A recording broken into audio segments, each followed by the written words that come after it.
game one, especially because it felt like T1 will have prepped this strategy, came in like this is the game plan, and I'm gonna be honest. Yeah, T1. It feels like T1 prepped the strategy. Yeah. Don't give Zeus counterpick and then force Nyla Zillion regardless of team composition. I mean, honestly, the team comp isn't what loses them the game. The team comp is not what loses them the game. Nor is the draft what loses them the game. This is interestingly a game where the draft basically doesn't have a part in it whatsoever. The really key moments in the game are T1 just being nonsensical with Void Grubs. So where is it? Where's the Void Grub thing? Oh no, this is the Rift Herald. Okay, so there's the Rift Herald. Like, why are you trying to get Rift Herald, man? Look. Let's take in all the context, all right? Let's take in all the context. You're down 600 gold. You're up an Infernal Dragon. Cloud Drake's about to come up, okay? If you get mid-tier 1 turret, all right, it's 112 gold, all right? I know people, it's the new meme. It's 112 gold. I don't even give a shit. T1 does not win this game because mid-tier 1 is down. They don't win this game because mid-tier 2 is down. They win this game because they stack dragons and their level lead is so oppressive that they win team fights around major neutral objectives. And so because of that, it doesn't make any sense to prioritize an objective that generates them a very, very, very, very small gold lead. It doesn't do anything. It doesn't play towards their win con. It doesn't play towards their goal. It doesn't accelerate anything for them. And it opens them up to a lot of risk that is entirely unnecessary that they don't need to be taking in order to win the game. And this just speaks volumes to their perception of the game on a fundamental level. And this is the stuff that I always complain about, just like in general, right? Because I think it goes back to practice. It goes back to coaching. It goes back to all these other types of things, right? You arrive at these conclusions, especially as a team that's been together for 3 years. You arrive at these conclusions because these are the types of conversations that you have as a unit for 3 years straight, which means that philosophically, these are the types of beliefs that you actually have, and your inability to solve them speaks and echoes way more than anything else that you could possibly ever say. Just the gameplay just says so much.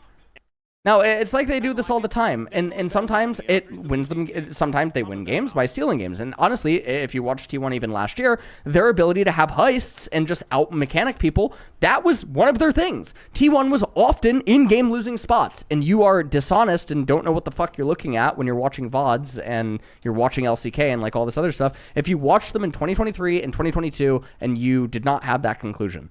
T1 absolutely robbed a mass majority of games. T1 often was on the back foot in a lot of positions, and they just would fucking either Ona would steal something, or Guma would fucking steal something, or Faker would make a fucking hero play, and then when Faker took an absolute, long break, and Poby came in and stuff, T1 were literally the bottom team in the league, which also speaks volumes to how, maybe 4 of the players fundamentally view the game, and all this other stuff. So it's just a nightmare, man. It's just a nightmare. But let's go to the Void Grubs. Let's go to the Void Grub fight, because obviously we have a little bit of a break.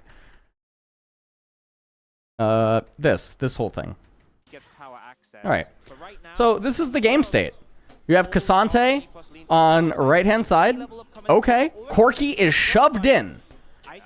Gnar is up in top lane. You have Cassante down in bottom, crashing a wave into Ziggs. You see Lucid, you see Moham, and you know that Kingan's flanking. Why are you even prioritizing getting Void Grubs? Why is this a thing? Faker can't come in collapse. Talia is always going to be there first. Always going to be there first. And then, in addition to this, you know that aiming has teleport.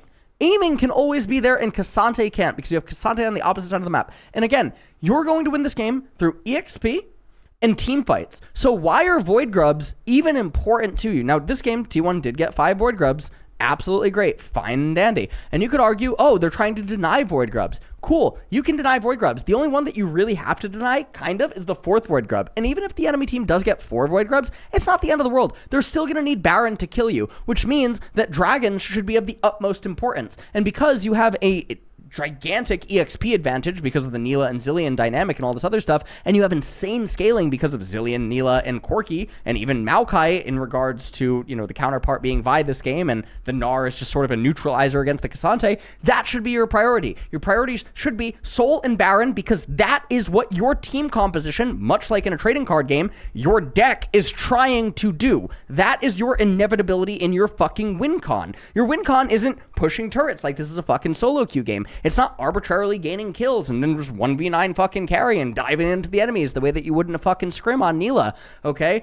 That's not what this is, all right? If you're gonna play a fucking control deck, you don't try to win on the board with creatures. You try to resolve your Planeswalker and then fucking just turtle, right? I don't know, maybe you play Pokemon, maybe you play fucking Yu-Gi-Oh! But the whole fucking thing is if you're playing a fucking control deck, you don't try to win with creatures. You don't try to win a life point battle, because that's not what you're trying to do. You're trying to wave clear the board, and you're trying to keep it stable. That's all that you're trying to do. So why are we trying to do all these other fucking things, and then we're calling it League of Legends, and then you're saying that people that don't get it, or they do get it, or all this other fucking yada yada yada because you don't get it.